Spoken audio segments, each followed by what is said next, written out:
This past weekend, average Joes got their average cars to have an above average time, and they did it for an entire day and a half. Our Tom Giles was there and has more on the 36-hour Chump Car endurance race. I've always wanted to be a race car driver. I mean, literally since I was, a teenager.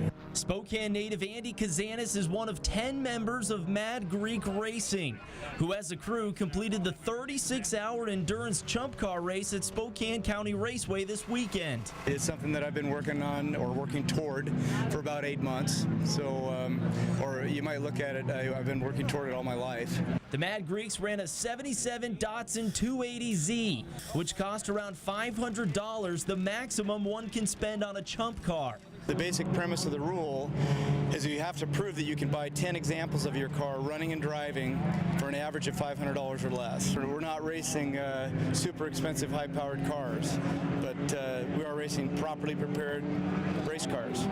Crews are required to make a certain level of safety modifications because even though these are Chump cars, they're still moving over 100 miles an hour, which is why having properly working headlights is vital.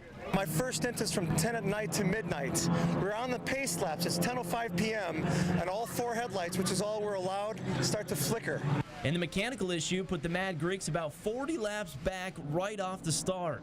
I had to remind all of our guys, there's a whole nother 24 hours to go here. Like, that's the length of 3 or 4 races sometimes. So we can go down to the auto parts store, get some parts, and really reinvent our team as the race goes on. And the challenge of a 36-hour race is simply getting through it. Surviving the fatigue, for the car and for the team, the drivers, the crew. It's a lot of work. You also have to manage that while you're driving. You don't want to drive the car at 10 tenths the whole time. You want to back it off a little bit, save the car. On top of that, the crew says the secret to success is avoiding mistakes and staying on the racetrack, and also getting through the mental challenge of racing for 36 hours straight. Very tiring, but very fun on top of it. It's something that, if you've never done, would be an experience to do. At Spokane County Raceway, Tom Giles, 700 ESPN.